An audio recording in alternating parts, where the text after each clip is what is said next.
He is here with us as well.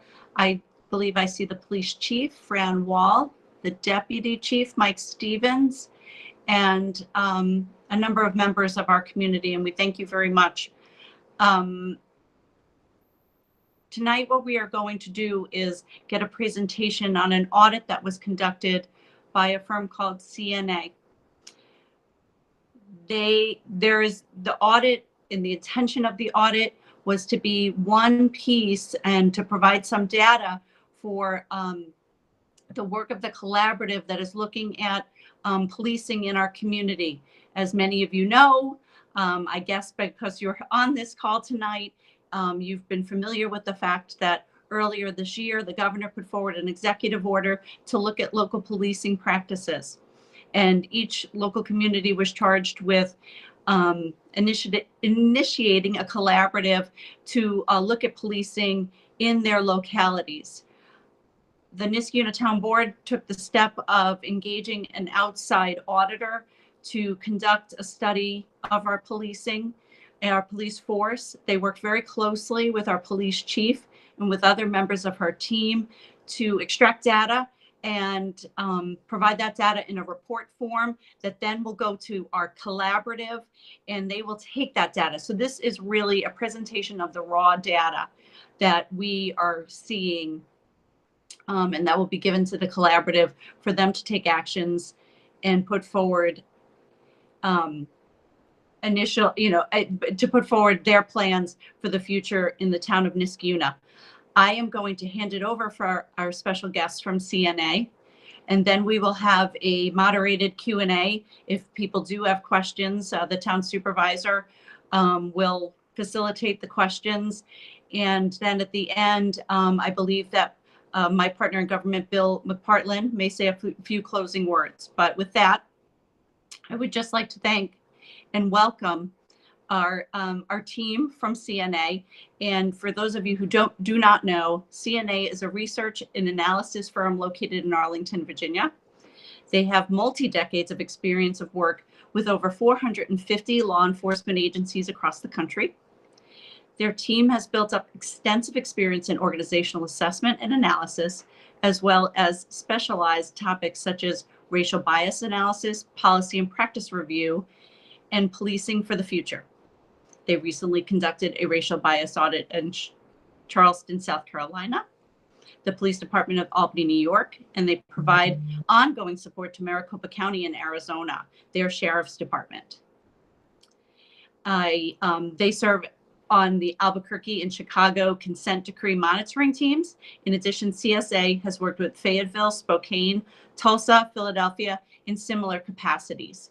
So we are going to be joined this evening by Bridget Bryson, who is a research specialist, and Zoe, I practiced it all day, Zoe Thorkildinson. Nope, I did not even come close. I got all the letters in there, but she's a senior research scientist at CNA, and they're going to walk us through the report, their findings, their methods. And I would be remiss if I didn't point out that all of this was overseen by our new comptroller, Ismet Alam, who has brought, again, multi-decades of experience in working in personnel matters and working in finance matters and in municipalities throughout the region. And she was our team leader on this and really the liaison between our police department, our supervisor's office, and CNA. And we thank her for all her efforts.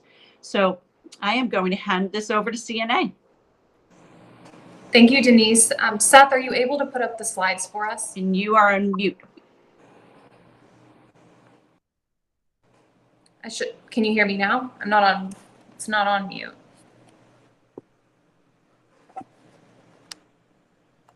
Can you hear me? I am not on mute. Seth, do you have this? You fine, Bridget. We can hear you. Okay. All right, thank you, Seth. So first, I just wanted to thank everyone for joining us tonight. Zoe and I are going to discuss our presentation for you, and then we'll have Q&A at the end, like Denise mentioned. But first, we kind of just wanted to express a couple thank yous to everyone that was involved. So first, we would like to express a special thank you to the town of Niskanen officials who were crucial in helping to coordinate the audit. Those that helped us included Supervisor Yasmin Syed, Comptroller Ismet Alam, Councilwoman Denise McGraw, and also Councilman Bill McPartlin. The coordination that they provided ensured that CNA was able to implement our approach to this audit. Additionally, from the police department, we would like to thank Chief Wall, Deputy Chief Stevens, and also Detective Kafaga for fulfilling every data request that we sent to them in a very fast time frame. Lastly, we wanted to thank all of the police department personnel and community members that took part in our interview process. All of the information that we received was extremely helpful as Zoe and I worked to develop this report. Please note that the presentation tonight is just a summary of the larger report that is currently housed on the Town of Niskayuna's website. You are able to submit your comments to the email address provided, and those comments you can submit until 5 p.m. Eastern on February 18th. And you'll see the email address, but it is justicecenter@cna.org. And you can go ahead and skip 2 slides forward, Seth. 1 more, please. There we go. Thank you. So the goals of the audit were developed in conjunction with the Town of Niskayuna officials and also with CNA. And as you can see, there are 4 on your screen today. What we wanted to do was to be able to assess the police department's internal operations, their policies, and their procedures to detect the presence of implicit bias and also systemic racial bias. And to do this, we wanted to collect and analyze up to 5 years of data. And so that data included traffic stops, use of force, and also other police officer-civilian interactions. And all of this together was to determine whether there were disparate outcomes for Black and Brown community members. The third bullet point is to assess compliance with existing police reform policies initiated by the police department. We were not able to assess any of this, so this was just a goal of the audit, and we were not able to follow through with that. The last one was to provide actionable recommendations for reforms that do reduce or eliminate these racial and implicit biases in policing deployments, also strategies, policies, procedures, and practices. And by actionable recommendations, which we're going to be touching on throughout this entire presentation, we mean realistic within legal, budgetary, and organizational constraints. And these recommendations also have to focus on specific issues and have to be measurable. Next slide, please. And these recommendations that I just mentioned, they need to promote many different things. I won't read through all of them in that first bullet, but you can see community engagement is very important. They must be transparent. They must promote public trust. That's something that's very important, and that's something that we found is very important to the community of Niskayuna and also the police department there. They must be fair and effective as well. The recommendations also need to be guided by evidence-based practices and also the expectations that the Niskayuna community has. And lastly, the recommendations have to have the likelihood giving meaningful organizational support to reduce or eliminate racial and implicit biases in policing deployments, strategies, policies, procedures, and practices. Next slide. You'll see on the screen, this is the approach that CNA takes to all of our audits of this scope. We combine objective analysis with operational context, and you can see what we mean by each term. So under objective analysis, we're talking about evidence-based solutions, creating credible findings, but also using data to drive our analysis. Under operational context, we use our expert review. We come up with practical solutions and our actionable recommendations that I just mentioned, and also technical assistance, because CNA is a national provider for technical assistance across agencies all over the country. And with all of this, that leads to the findings and recommendations that Zoe and I have developed and that we will talk through today. And we believe that through these findings and recommendations, that can lead to sustained organizational change. Next slide. So now we will start to talk through our approach and kind of get into the logistics of everything. Next slide, please. So you can see there are 5 sections to the report. If you haven't had a chance to read it, you'll see that this is how it is broken down. The first was patrol operations, deployments, and traffic stops. We then move in to talk about complaints, and that includes the external and the internal complaint process. Then we talk about use of force, and then into community policing practices. And those were the 4 assessment topics that were created through our scope of work with the Town of Niskayuna. But during our interviews and our data analysis and document review, we did find some other themes that we felt were necessary to highlight in this report. So those are all under section 5, and that includes training, recruitment, hiring, and oversight. And like Denise mentioned, all of this is to provide a baseline information to inform the Town of Niskayuna's response to Governor Cuomo's executive order. Thank you. All right, so into policy analysis and document review. We received from the police department the full set of the general orders, which included 65. And as you can see, they are broken down into training, administrative, and also operational. And we reviewed these general orders that were only relative to the audit. So we didn't review any that were outside of our scope of work. So we reviewed 45. 4 of those were reviewed by 2 team members, and then 41 were reviewed only by 1 team member. For our document review, we reviewed a supervisory memorandum that highlighted training on general orders in debriefing sessions, in service, and also roll call training. So we reviewed that memorandum. We also reviewed the citizens complaint form, the use of force form, and the domestic violence risk screen, which I'm going to talk about here in a little bit. And then lastly, we reviewed the zone map for patrol assignments. Next slide. We conducted 16 semi-structured interviews, and those are broken down into different groups. So our group with the police department personnel, we interviewed 7 people. And as you can see, we interviewed command staff, supervisors, line level officers, and also a detective. But it was very important for us to reach different milestones in the police department. So we interviewed somebody who was new and had just been hired, somebody who had been recently promoted and been through either the specialty assignment process or the promotion process, someone who'd been there for 5 years, and so on and so forth. Our next group was with the town of Niskanen officials, which we were able to interview 3 of them. And then our last group was with the community leaders and members, and we were able to go through 6 interviews. And you can see on your screen, there's quite a few groups that we were able to touch through our interviews and kind of get perspectives that were different from other community members. Next slide. So I'm going to hand this over to Zoe for this portion of the presentation. She's going to walk us through the quantitative data that we received and then also our analytical results. Great, thank you, Bridget. So for our quantitative data, there were 5 data sources that we reviewed in the course of the audit. So those include arrests, traffic stops, complaints, use of force incidents, and department personnel. So for these data sets, we requested for the first 4 data going back to 2015, reaching through 2020. I do want to make just a note regarding the use of force data. And Niskanen Police Department added to their policy that brandishing of a firearm would be classified as a use of force starting in 2019. So the brandishing firearm data is present in 2 years of that data set, but not the previous years.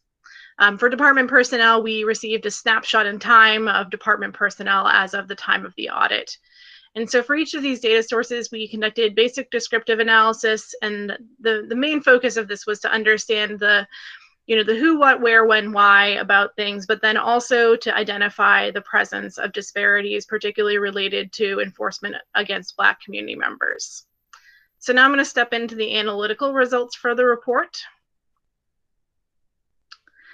So I'm just going to take these in turn, starting with arrests. And I do just want to note that there's, more analysis is present in the report, and we certainly invite you to review that at your leisure and then provide comments. As Bridget said, those can be submitted by email through a week from today. So this is just to provide a high-level overview of some of our findings. So one thing that we looked at was the race of arrestees by the Niskanen Police Department. So it's important to note that across all of the data sources we looked at, the Niskanen Police Department does not majority interact with Niskanen residents. In many of these data sources, Schenectady and Albany residents are commonly included and in fact make up more of a proportion of law enforcement interactions than Niskanen residents. So wherever possible, we provide comparisons that break things out by the residents of the individual being interacted with. So here you see that in overall arrests, Black community members are represented in 30% of those. And then when we break those down into the arrests by the residents of the individual, for Niskanen residents, it's 22% Black community members, and with Schenectady residents, it's 38% Black community members. And just as a comparison point, per the census, Black community members make up about 2.3% of the Niskanen population. They make up about 20% of the Schenectady population. So in both of these cases, we are seeing that the Black community members are overrepresented in arrests when compared to their presence in the population. Next slide. So this isn't the only way to think about disparities in law enforcement data, however. So a commonly used method is what's called a disproportionality index. So for those who are statistically or mathematically inclined, I've provided the formula for calculating this disproportionality index on the left side of the slide. But the basic concept is that what you want to do is in some way normalize over a baseline that is not just simply the population data. We know that different racial populations don't interact with the police at the same rates. And so to truly understand the disproportionalities, it's helpful to consider arrests as a proportion of some other baseline. So Niskanen Police Department, oh, sorry, Steph, can you please go back? Thanks. Niskanen Police Department does collect racial data about community interactions. And so these can be a variety of different types of interactions, everything from checking in with a business owner or responding to a complainant in the community, as well as interactions with suspects, victims, and witnesses. So what we consider is a number of different ways of defining that baseline measure. And then when you look at the disproportionality index, the way that that number is interpreted is, for example, for the top line, Black community members are represented 2.7 times more frequently in arrest data than one would expect based on all community interactions that the Niskanen Police Department has with members of the community. And in this case, this is interaction data, so it's already taking into account that those interactions are not solely Niskanen residents. So as you can see, as you move through the different ways of defining the baseline, it becomes about even when you consider suspects only. However, we know from the research literature that when we look at suspect data, that's already being heavily influenced by systemic bias in the criminal justice system. So it's not surprising that it comes out even in that case. More indicative of potential bias is the 1.8 or the 2.7 that you see when we're considering other subsets of community interactions.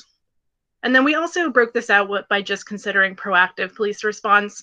So these are responses where the officer initiated the activity. It wasn't a response to a call for service or a 911 call. And we see almost identical numbers, actually a little bit higher in the disproportionality there. So this is definitely suggestive that even when you're considering the baseline as a normalizing factor, that there are still disparities, and those disparities are most likely accounted for, at least in part, by biased behavior and biased law enforcement activity. Next slide. So we did want to highlight traffic stops data. So this is just a quick map of traffic stops over time, and I think this might be my screen or might be everyone's screen, but just so the bottom one is 2015 through 2020, and it's going month by month in case that's difficult to see. And on the x-axis, the very bottom is 0, and the very top line that's above all the data is 600. So you can see that the number of stops varies pretty considerably from a low that falls right around April of 2020. Not surprisingly, because we know that nationally there was a lot of decrease in law enforcement activity right then at the beginning of the COVID pandemic, to a high that's back in late 2017, where over 500 traffic stops were made in a single month. So we did include a finding and recommendation that Niskanen Police Department should dig into this data a little bit more to understand why they've seen such dramatic changes in their traffic stop activity over time, and to just make sure that officers are still reacting to community concerns about traffic safety. Next slide. So we also look at race data for traffic stops. It's important to note that Niskanen Police Department is only able to extract data about traffic stops that end in citations. So this data does not reflect traffic stops ending in warnings, nor traffic stops that end in arrests. Based on our analysis in Albany, and we don't know for certain whether this would be similar in Niskanen, but citation stops did make up the majority of the stops that were being made by the Albany Police Department. And so it may be that these are pretty representative of overall stops. And as you can see, so Black community members make up 27% and white community members make up 57%, and then smaller numbers of other racial categories. So this is actually probably, given the commuting population from Albany and Schenectady that are also a part of the traffic stops in the driving population, seems to be fairly reflective of the community demographics for drivers in particular in the Niskanen area. Next slide. So use of force is obviously something that's always of extreme importance in the community. So we took a look at the use of force data in terms of the race of the involved individuals.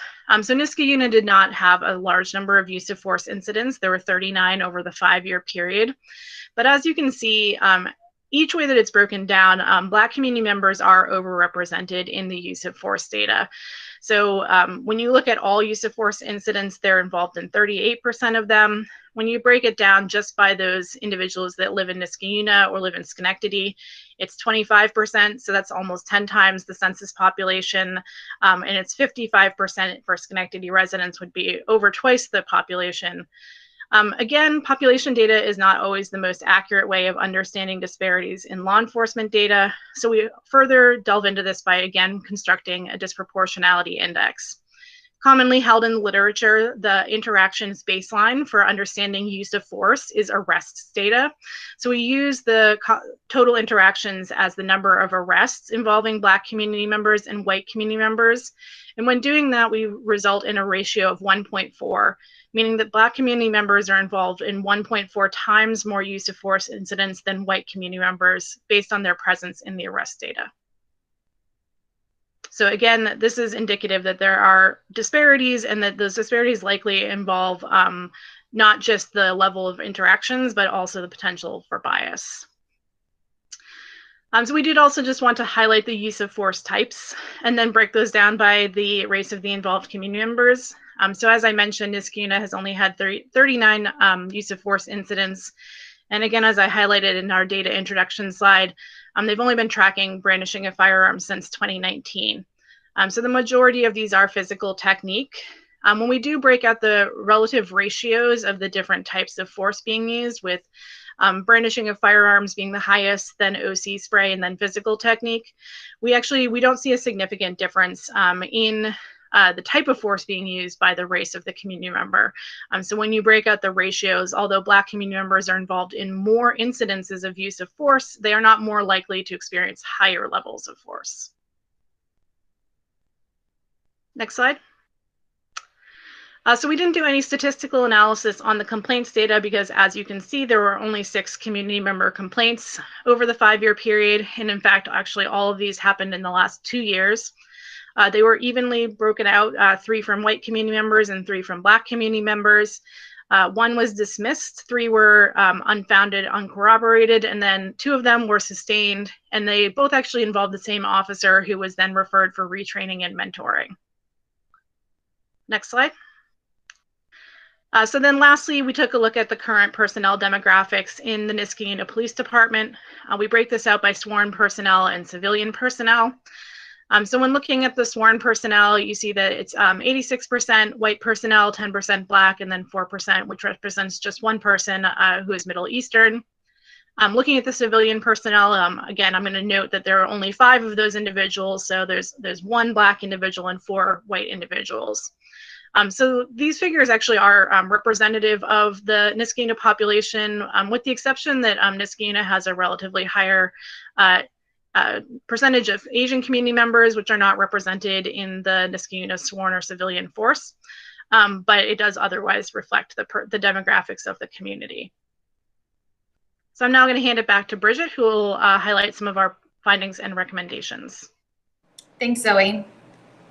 So in our report, you'll see when you read through it that we produced 46 findings, and with that, there are 73 associated recommendations. And each of those recommendations is assigned a time frame and also designated by the type of resources required. In the public comment report, you're not going to see that yet, but that is something that is coming for the final report. We're working that through right now together, and we will have that for your viewing at the final report stage. And lastly, there will be an appendix that will include references and suggested peer agencies to assist with implementation. And again, we're still filling that up for the police department. We want to leave with them with as many resources as they can whenever we do hand this report off at the end of February. Next slide, and Zoe, I'm going to have you go over finding 1 to talk about the traffic stops data collection. Great, thank you, Bridget. So we do want to note, and we have found this in a number of agencies across the country, that currently Niskanen Police Department's traffic stop data collection procedures don't support the ability to, to review data for more than citations, and they also don't collect a great deal of information about each stop. So we would suggest that either by pushing for changes in the state system or by implementing a system independently, the police department should revise their traffic stop data collection protocols. This is important because it does allow for understanding of disparities in traffic stops activity. This is something that certainly other agencies have struggled with and found themselves, under attention from the Department of Justice about. So it's important to make sure that there's a way to monitor this. And so here we note some specific suggestions about what this traffic stop data collection protocols and systems should include. Certainly it should include all traffic stops that can be easily pulled together in one system, including those that end in warnings and arrests, as well as race data for all stops. And then we indicate some other sets of characteristics about the stops that should be included. Next slide, please. There we go. Thank you. So finding 4 in the report focuses on the absence of body-worn cameras in the police department. So we found that the police department currently has dash cameras for all patrol personnel, but they currently don't have body-worn cameras. And this was noted by officers in our interviews that there was a previous plan for body-worn cameras, but it was rejected due to cost of the equipment and storage. And we did hear that it sounds like the police department's infrastructure for dash camera video was expanded through a grant, and that it still has some room to expand at a reasonable cost, which could be used for body-worn camera storage. And we believe that body-worn cameras are very important because by reviewing past incidents, departments are able to correct poor behavior. They can teach others how to react in certain scenarios, and also it helps to build trust within the community. So as you can see on your screen, we had 2 recommendations. The first is that the police department should examine the body-worn camera cost and storage estimator, and this will help them to learn more about expected cost of developing a body-worn camera program. We did leave them with that reference. And second, they should consider applying for federal grants to help purchase body-worn cameras for all sworn department personnel. There's a lot of funding sources out there, and we will definitely be leaving them with the links to those. Next slide.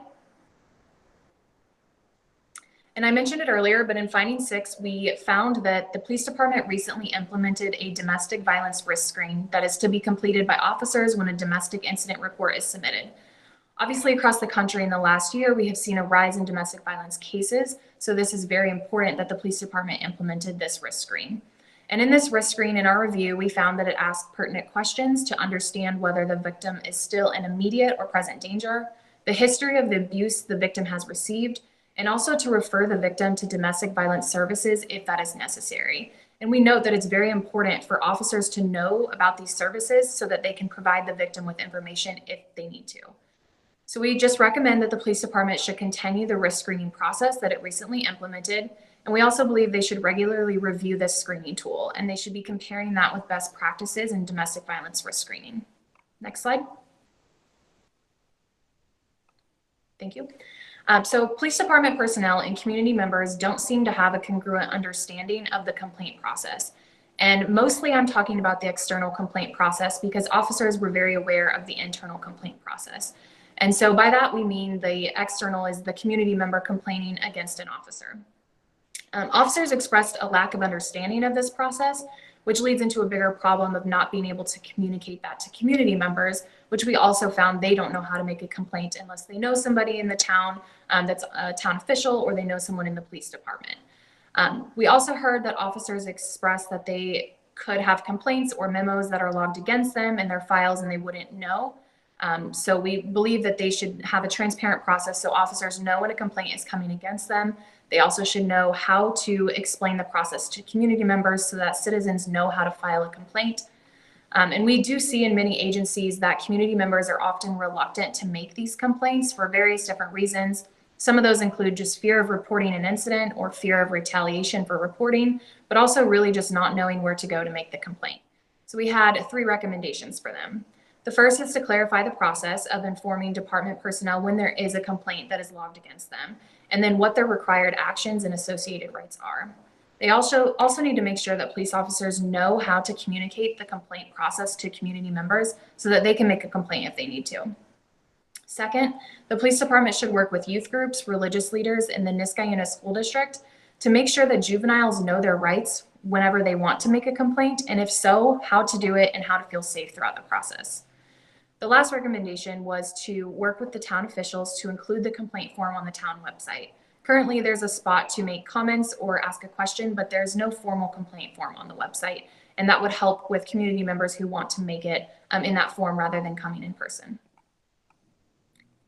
So finding 10 in the report focuses still on the complaint process. We found that the police department notifies the complainant during each phase, and this is very important for transparency.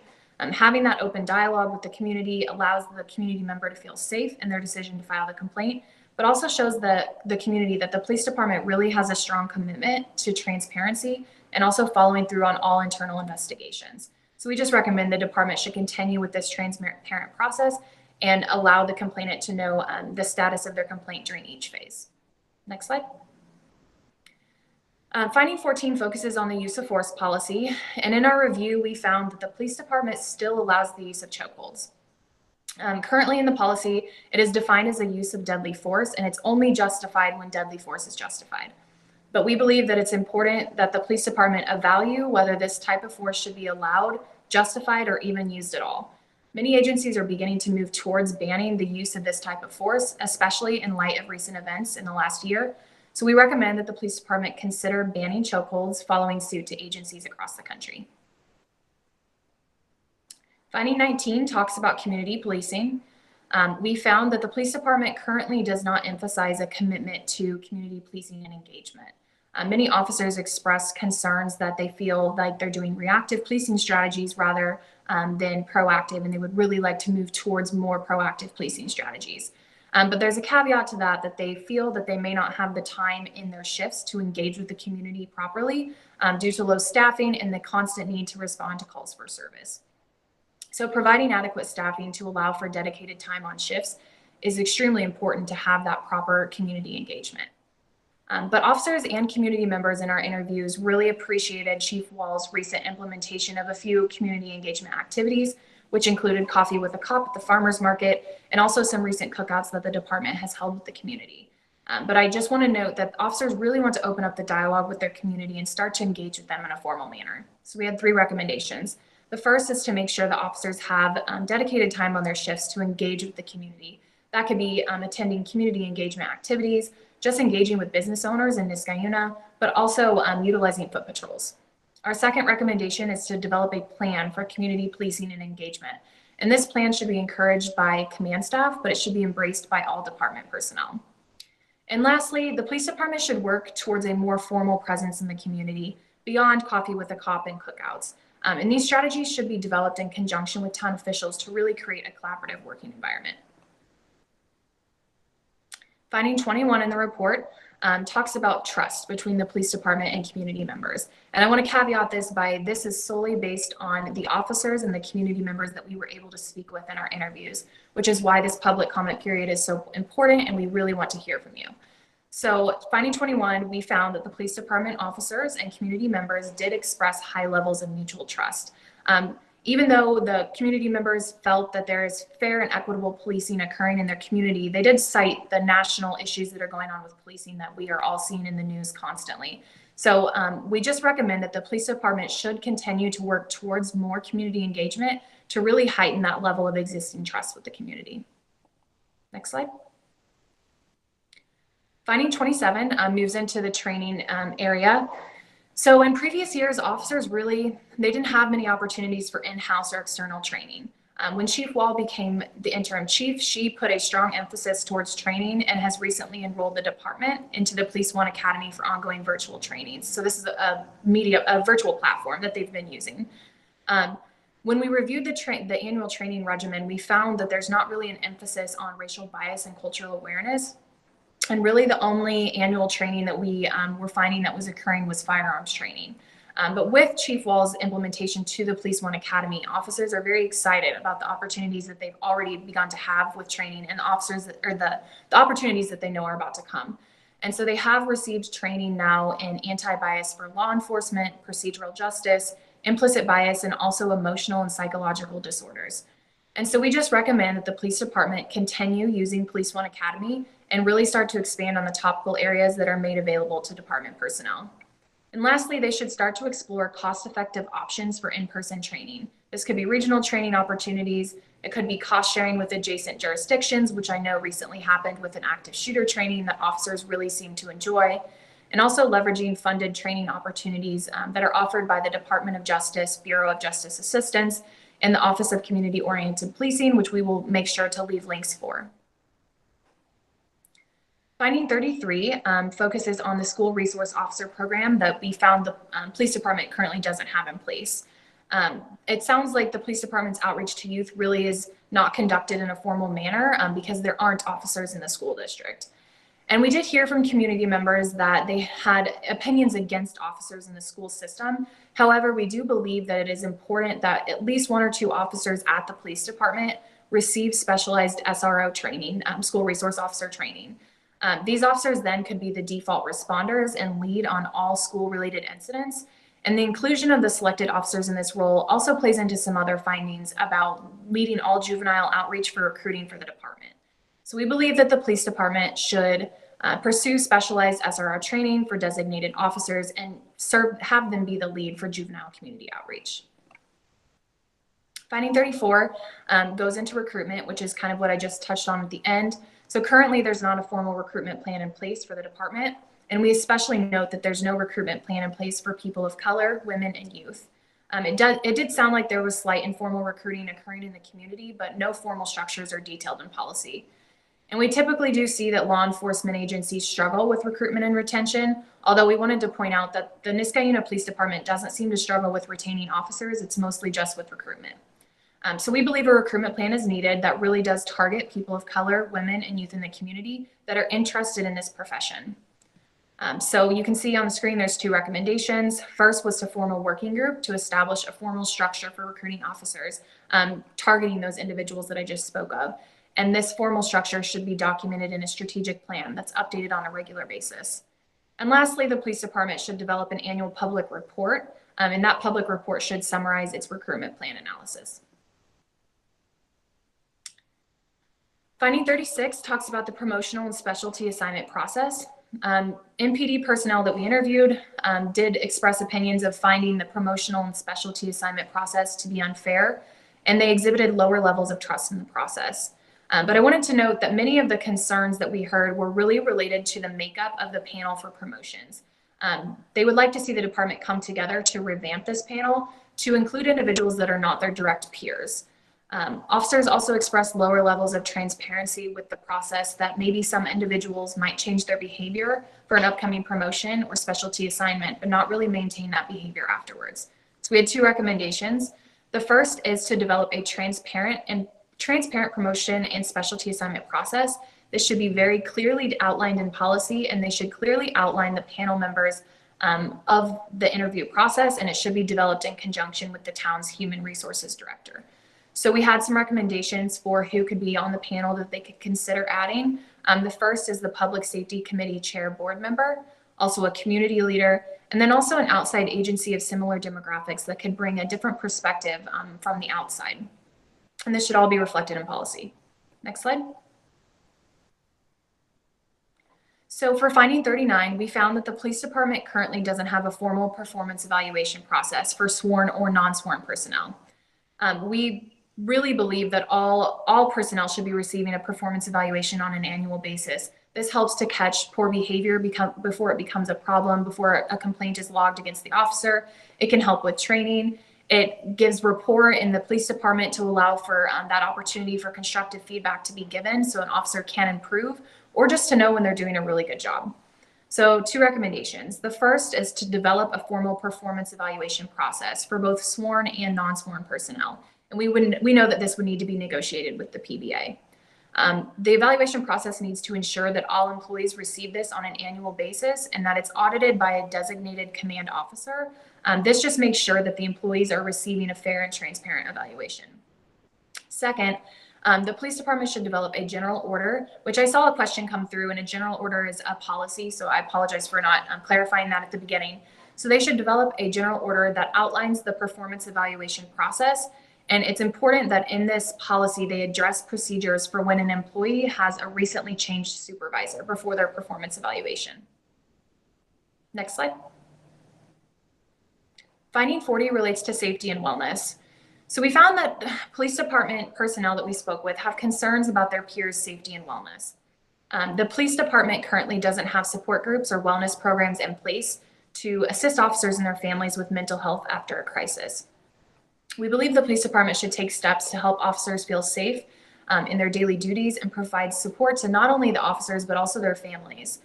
And sergeants did express that they had a desire to be directly involved in working with their officers to support their wellness needs. However, it's crucial that time should be established in their duties for their role in this program as a supervisor. And Chief Wall, she knew that this was an area that they needed to improve on, and so she immediately began working to institute the Asher model, which is a 7-point approach to a culture of wellness. And this model includes areas in awareness, peer support, healthy habits, spirituality, family, resiliency, and a solution-focused approach. So I know she's been in contact with the chief in California that implemented this program, and she's working to quickly do that. The last thing we wanted to note in this area is that officers expressed that after critical incidents, the department really could improve how it does its debriefings. Critical incidents can be very challenging for officers to understand, to digest, and to work through. So it's important that the department considers the direct and the vicarious traumas that officers can experience after these incidents and address them appropriately. So the first recommendation is to develop a peer support and a wellness program for officers and their families.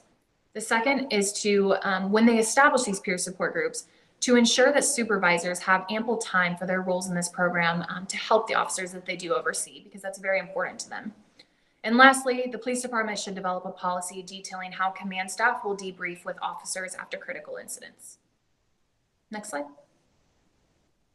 And our last finding in the report, and our last finding tonight, we find that an independent, objective, and ongoing assessment of the police department's progress towards the recommendations in this report will be essential to the implementation and also the sustainment of the proposed changes that they do make. It's very important that the police department, town of Niskanen officials, and community leaders really come together, start to prioritize which recommendations they believe they should start to work towards first, what steps they're going to take to get through those implementations, and how they're going to sustain this. And it's very important to track and document this and make it publicly available. And lastly, it would help to have someone come in to provide technical assistance as needed, which could include subject matter expertise, someone to help identify potential funding sources, helping with training curriculum development, and also staffing analyses to make sure that they're efficiently using the staff that they do have. So we believe that the town of Niskanen and the police department should engage an independent audit firm to track and monitor progress towards implementing the recommendations proposed in this report. And this is something that CNA can do and has offered, and we would be happy to do this if the town and the police department decided to move in that direction. Next slide. And so lastly, before we get to the questions, I just wanted to remind everyone one more time that the public comment period does not close until 5 p.m. Eastern on February 18th. You can email us at justicecenter@cna.org. And lastly, just a couple more things. I wanted to thank Ismet for the constant coordination that she has been in with me. The constant communication has been so helpful and so appreciated. And then lastly, Denise, I wanted to thank you for spearheading this at the end to help us get this in the media's hands and also the public's hands so that they have ample opportunity to comment. And I'll hand it over to Yasmin for, I think, the Q&A. Thank you so much, Bridget, and thank you so much, Zoe. I echo, Bridget, your last comments. Thank you so much, Denise and Ismet, for all of the work that you put in just over the last few days. It was a big push. It was a big undertaking, so thank you very much. And thank you also to our other colleague on the town board, Bill McPartlin, for your support of this initiative as well. Thank you to all of our residents who've joined us here tonight. I just want to give you a brief overview of how this audit report is ultimately going to make its way into the collaborative plan that will be submitted to the state. So 2 parallel initiatives are running at the same time. At the same time that this racial equity audit was being conducted, the Police Reform and Reinvention Collaborative had begun its work as well. And that's directly in response to Executive Order 203. So what we are going to do ultimately with this final plan, after it has gone through its public comment period, it has reached its final stage, and it is approved in final form, it is our hope that all of these recommendations are going to make their way into the final comprehensive plan to be submitted to the state. And that submission is due April 1st. We are on track to have that approved at the March regular town board meeting of the town board. So we hope to have it a few days ahead of schedule. If we must, we can always make changes up and until that April 1st due date. So in March, all of you who are here with us tonight, I'm sure you're going to be following our progress as we go along. We're going to have another public hearing and public comment period on that final comprehensive plan. So I do see a lot of questions on the side asking about, is this the only opportunity for public comment? No, it is not. It surely is not. If we have to have another one of these meetings next week, we are all willing to do that. I know all of my colleagues are. So please know that we want all of your voices to be heard. This plan is only going to be as good as all of your input. We really, really do want all of your input on this. So with that being said, I'm just going to talk through the functionality of how Google Meets works. I'm sure most of you are experts at this, probably more so than I. But at the bottom of your screen, you'll see a little icon. It's the icon of a hand. I'm going to test it out now. If you raise your hand, you'll see a little hand in the lower corner of your block. So I'm going to do the best that I can when I see a hand that is raised. I'm going to call your name. I'm going to ask you to state your question. And if I can't answer it, which I'm sure I won't be able to answer, many of these because they're very data driven, and that's why we're so grateful to have Bridget and Zoe here tonight. So I likely will turn over almost every question to them unless it's something that I can answer. So we will begin.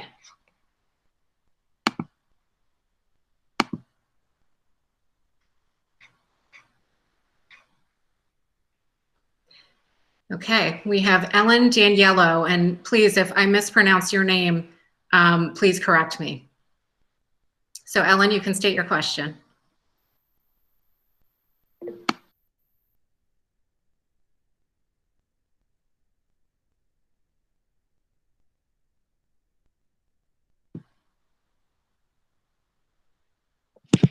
Am I unmuted finally? Yes, you are. Okay, thank you. Because every time I clicked it on my little window, it kept disappearing again. So thank you, Yasmin. Actually, you have my name correct. Great job pronouncing it.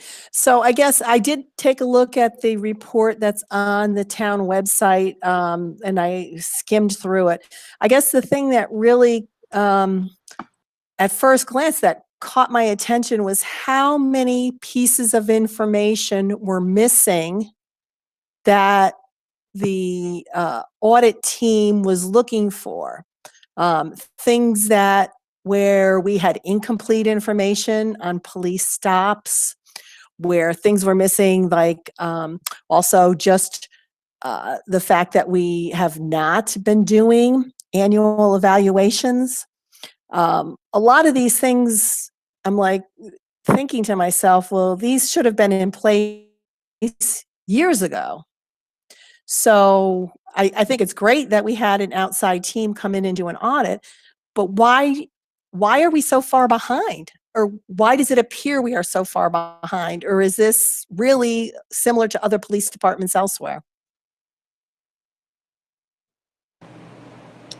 Zoe, I may pass this to you in a second, but I will say that in our work with other police departments, their data collection procedures are definitely not robust. I mean, we've worked with some that are very great, but also some that don't have the information that we need. I'll pass it to Zoe to talk more on that. So Zoe, do you want to speak on that a little bit? Sure, yeah. So Ellen, it's a great question, but I would just say it's one that we hear every time we do one of these from the community. Once we've pointed out these gaps in the data collection procedures in the department, it's very easy for a department that's just focusing on like their day-to-day operations and not doing these analytical tasks to either never notice that, like, for example, they can't pull back out their traffic stops data for warnings because they're putting it into a system. It's just that they can't get the data back out. or for them to just not think like, oh, well, it would be really helpful to collect data about, say, stop length or the reason the stop versus the citation that was given. Until you have a team of data nerd type people like us who come in and are like, oh, well, we could have analyzed all these other things if that data had been present. So it's definitely not atypical. I wouldn't say that Niskanen Police Department is behind, but we are out here doing our good effort to try to push agencies to get ahead and get on top of these data issues. So hopefully, 5 years down the road, when someone maybe comes back to do this analysis again, they'll have that much more of rich information to be able to do these kinds of analyses. Okay, thank you. Thank you, Ellen.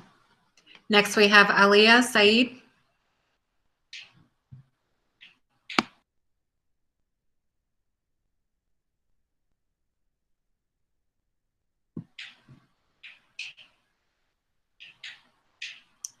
Aliyah, the floor is yours if you would like to ask your question. I'm sorry. I thought I was already talking, but I was on mute. That's okay. I just want to start by saying that perhaps some of the data and data gathering and the improvement in data gathering, I think we have to give credit to Chief Wall, who has really dedicated resources to something that I think is very important. I just had a couple of questions. What was the racial and gender breakdown of the community members that were interviewed for the community part of the audit? So our interviews are confidential, so we don't have that breakdown to provide for you today. Oh, you don't have to tell me their names, but is there, I just want to make sure that you had a diverse group that you were interviewing. I can say that we had a diverse group. It included males, it included females, different races. So we did have a diverse group.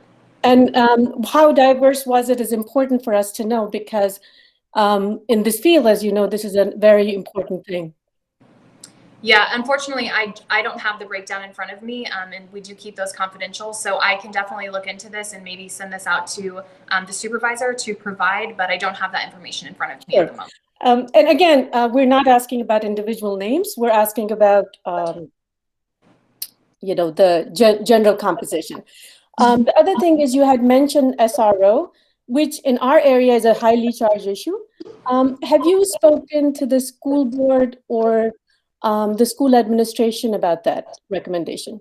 Yeah, I was able to speak actually with two different individuals that are in the school district. So I did get some perspectives from them and also from the community members on this topic. I'm sorry, in the school district as in they are part of the administration in the school district, or are they part of the board? Part of the administration. Okay, all right. Because this is a very highly charged issue, and I think to make that recommendation is a very big decision. Yeah, so on that recommendation, we're not necessarily saying that they need to have a school resource officer program in place, but it's important to have officers who are trained in that area, because we know that there has been some events, it sounded like they were in 2019, there were some bomb threats that happened at the school, and the kids were subjected to that, and so it's important to have officers that the students can feel comfortable with because they're trained in that area on how to interact with them. So that's really what the recommendation is getting at. Yeah, okay, because the way it is in that brief, and of course I have not read the whole report, it does look like a recommendation for an SRO. It doesn't look like somebody who's trained to be an SRO who may or may not be placed in the school. Yeah, so here I can pull it up really quick. So it is, so our recommendation is just that the police department should pursue specialized SRO training for designated officers, and these officers should serve as the lead for all juvenile community outreach. So not that there should be a program, but that there should be a few designated officers in the police department that are trained in this area so that they know how to interact. Okay. Well, thank you. This has been it's been a great report, and I look forward to getting the information about the gender and racial makeup. Thank you. Thank you. Thank you so much. Next, we have Eleanor Murray. Hi there. I'm wondering, how long ago did we lose school resource officers? That's not something that I have information on. I don't know if any of the town officials know this or if the chief could speak on that. I think it was sometime back in like 2005. No, that's not right. My kids were in school then, and there was a school resource officer for sure. Mike, do you have a better answer for that? My kids graduated in 2007, so there was somebody there all the time at the high school. For some reason, 2009 is ringing a bell to me, but I can't confirm that right now. I'm not sure. That's out of memory. And the decision for taking them out of the school, maybe we can talk about another time. Because now it sounds like the suggestion is to put somebody back in the school. Is that what I heard tonight?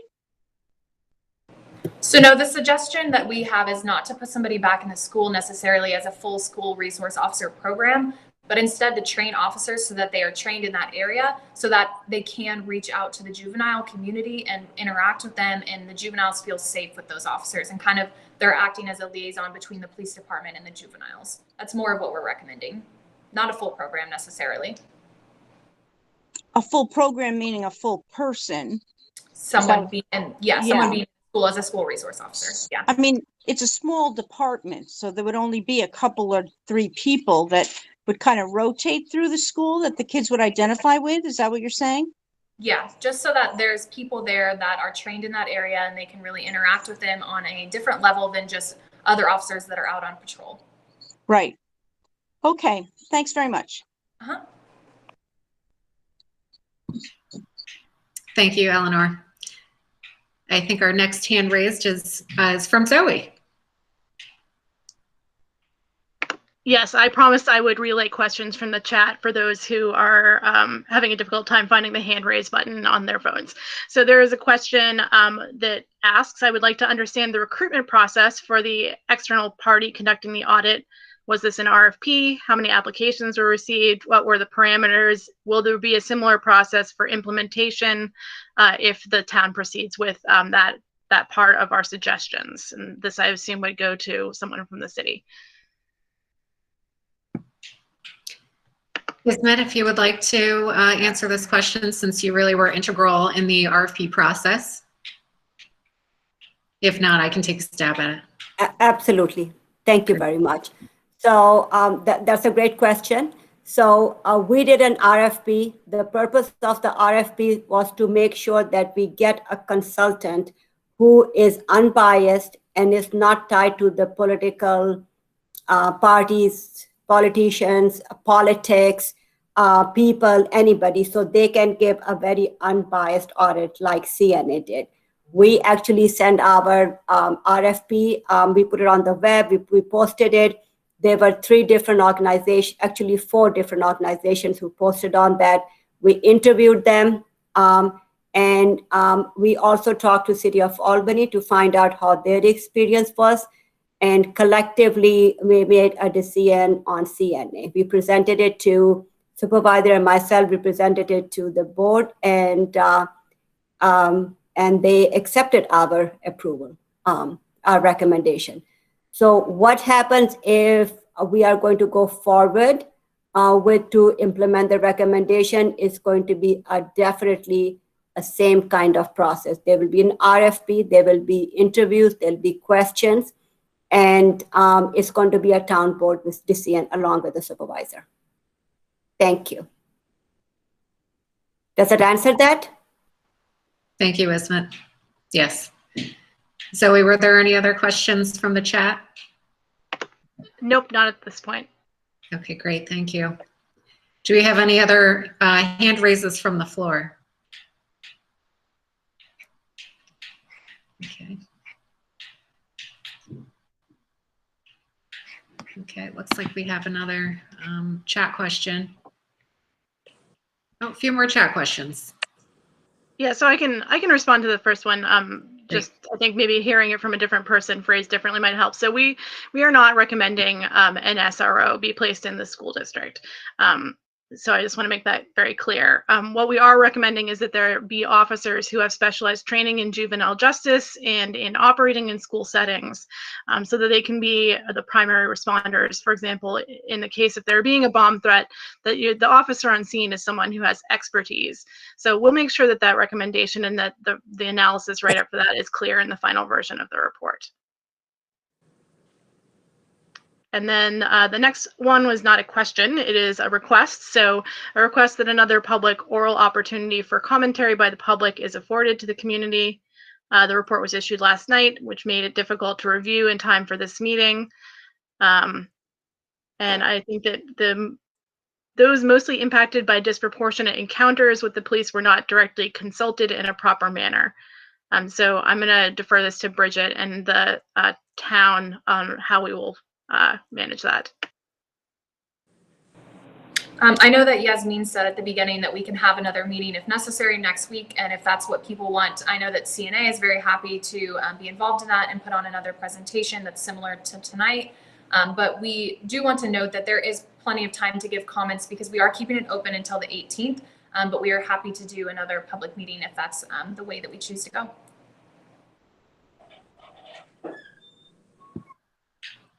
Thank you. Yes, and I'll echo what Bridget just expressed, and I'll say it again. We are perfectly willing to have another meeting if it appears that that is necessary. So that's something that we will talk on internally, and we'll likely schedule sometime next week. But again, we'll post everything to the website with plenty of advance notice. And so look forward to that announcement that will be released if we choose to have another meeting next week. Okay, I think I did see a raised hand. Let me go back to my list here. Jack Haggerty. Yes, thank you. Hey, we're a small community here, small in police force, and we're in a larger area with many other police in the area. I assume that operationally our coordination among those agencies is very good, I hope. I just wonder now, they're undergoing a policy review and procedure review. How are we going to turn out? Are we going to be all on the same page? Or are we going to have, high standards there, low standards here, or maybe the opposite? I don't know. But is there any recommendations on coordinating policies and procedures? Thank you. Yeah, thank you for the question. There are no current recommendations on coordinating with outside agencies, but we did mention that it would be helpful to bring in an outside agency on the panel if they choose to revamp the interview panel for promotions. But I will say that Chief Wall has a very strong emphasis on policy, and she's currently revamping the entire policy manual. So I know that she has very high standards for the police department, as do the town officials and community members, but no specific recommendations on engaging with outside agencies, although we did hear that they do engage with outside agencies quite a bit.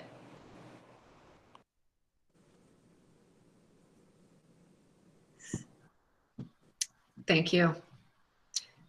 Okay, I see next raised hand, Eleanor Murray. Thank you so much. The question I have is the best way for people in the town to get recommendations to you or suggestions without coming to a meeting like this, which is cumbersome for some of the people who are less comfortable with the technology. If you put it on the website, that requires people to go to the website. I don't know how many people do that. I don't think it's a lot. The email only goes to, 130 people, I think. And so instead of a push out, I think we have to do a little bit more outreach. How can people get information to you or suggestions to you? Is there somebody they can direct an email to? Is there a better way to offer suggestions without logging on to this? Yeah, so they can direct their email to justicecenter@cna.org. Zoe, would you please post that in the chat for me? And so they are able to direct that, and that will come directly to Zoe and I. I'll kind of pass the rest of the question off to Yasmin to see if there's any other means of getting that out there for people so that they don't feel like they have to come to a meeting, but can still provide public input. Thank you very much. That's a great question, Eleanor. I'm glad that you asked it. So in addition to Justice Center at cna.org, we also have the full report posted to our main page. So if you go to www.niskanen.org, which I'm sure all of you know how to get to if you were able to log into this meeting tonight, it's posted right on the front page under our Citizen Action Center. There's actually a button specifically for the report. So you can open it up as a PDF. We are also happy to print out copies on request. You can email any one of us, any one of the town board members. You can email me at ysyed@niskuna.org. And we're happy to be the conduit to put you in contact with whoever it may be to get either your questions answered or your comments integrated into the report somehow. So whether or not you reach out directly to CNA, the town of Niskuna and your town board members and myself, we are still offering ourselves as a resource to you here to assist you in whatever it may be that you need. So whether that's, providing a written report, printed report, I should say, we're happy to do that as well on request. That's perfect. Thank you so much. You're welcome. Yeah, I want to reemphasize that because we did have a long conversation about this for folks who just are not tech savvy and they're not on the website all the time. If somebody wants to make a request, or Eleanor, somebody talks to you about this, we are happy to print out a copy and deliver it to them. I mean, obviously COVID has really, limited what we are able to do in terms of interacting. We would normally have this meeting in a room and invite people to come. So whatever it is that we can be doing to make this information more readily available, we are happy to do that.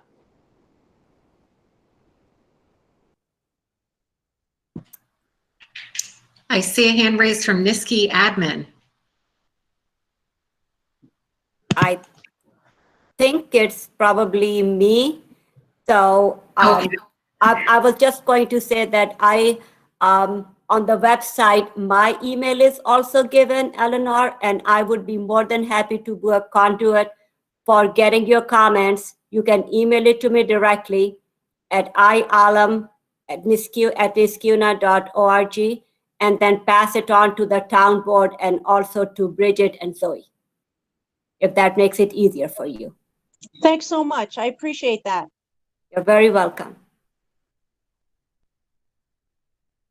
Okay. I do see Jack Haggerty that your hand is raised. Is that a new hand raise or the old hand raise? No, I guess it's the old one. Okay. I see. Lower hand. There you All go. right, I did it. Wonderful. Thank you. I just wanted to make sure that all of your questions were answered. And next I see Councilman McPartland's hand raised. Thank you, Supervisor Syed. I just want to take an opportunity to thank everyone from the community for participating tonight. I want to thank Bridget, Zoe for their report this evening. And I want to thank my colleagues. Councilwoman McGraw and myself put forth this resolution to have this audit take place of the police department, and it was unanimously supported by everyone on our town board. This was not something that the town had to do as part of our reform and reinvention of our police department, but we felt it necessary to do, and as I said, was supported by everyone on the town board. And we're happy that everyone here in the community is also getting involved and giving their input. That's what this whole process and procedure is about. There were questions about SROs. Please know that the school superintendent is involved in our reinvention and reform. And the town has always been available to always talk about availability for SROs at the school and is open to that at any time. So that's something that I just want to make clear. Their recommendation is for training. We do have training for our officers, probably not specifically SRO, but if that's necessary, we can look into that. But as of now, it hasn't been something that the school has wanted to do. So again, thank everyone. I want to thank you all for participating. I'm not closing out the meeting, but just want to get my 2 cents in, if it were, that we really want all the input that we can get to make our town and our police department the best it can be for everyone in our community. So thank you. Thank you very much, Bill. Any other raised hands from the floor? Okay, I think, Ismet, is that you again? I don't want to call you Niski admin again. I don't know what I'm doing. I apologize, but I'm not very good. I'm not very technical savvy. I've done that again. But I just wanted to echo what Bill just said. I just wanted to thank Bridget and Zoe for their hard work, for their highly professional attitude. Literally, poor Bridget was sick, coughing with high fever over the weekend. Then she was working. We were texting and calling each other late at night. And for Supervisor Syed and Denise and Bill's leadership, it was a very long, very thoroughly vetted process, but we are there. And also, I want to thank Chief Wall for working hard and providing all the data to Zoe and Bridget on time. So many thanks. And I will really load it now. I guess I did. Thank you. So as we wrap up, Supervisor, do you just want to give the process one more time, that the week we have is, is only the beginning of the end of this process? So if you could just lay out the timeline one more time. Yes, and that's a great point. This really is, it's nowhere near the end. It really is just the beginning of us working towards what the goal will be ultimately, and that is submitting a plan to the state to satisfy Executive Order 203 on, or hopefully sometime before April 1st. So between now and April 1st, please know that we are still ready, willing, and able to have other focus groups, other conversations, other presentations. And again, this racial equity audit is going to inform our police reform and reinvention collaborative. And the work of the collaborative is ongoing, and the collaborative is ultimately going to finalize a comprehensive plan, and that comprehensive plan is going to be submitted to the state, as I said before. So again, we do have, the whole weekend next week. I do realize that it's a quick turnaround for some people. It is an 81-page report. I will say that some of it is appendices and data, that it's not all, written language to be read through. But again, as I said previously, and as some of the questions have been asked, would we be willing to hold another discussion like we are having tonight? And we have said, yes, we are willing to do that. If so, we will get that announcement out as quickly as possible. So look out for that. And just to reiterate, justicecenter@cna.org is the email address to submit your comments to, any edits you wish to be incorporated. If you're a member of a minority community that you would like to give your perspective, we're hoping to hear from you as well. We are especially hoping to hear from you as part of the comprehensive plan gets built. So we really want to be as respectful of the community and really dig deep into what our community and what our residents are thinking and feeling, not just about this plan, but about the comprehensive plan that we'll be submitting to the state. So with that said, I'm going to wrap it up tonight. Thank you again to Bridget and Zoe very much for taking the time to present this report to us. Again, you can find the report on the main page of our website. And also, as we stated before, we're happy to facilitate any way to get this report to you and receive your comments in any way that we possibly can. So thank you all finally for joining us here tonight. Everybody have a wonderful evening. Thanks, everybody. Thank you, everyone. Good night. Bye. Good night. Thank you, everyone.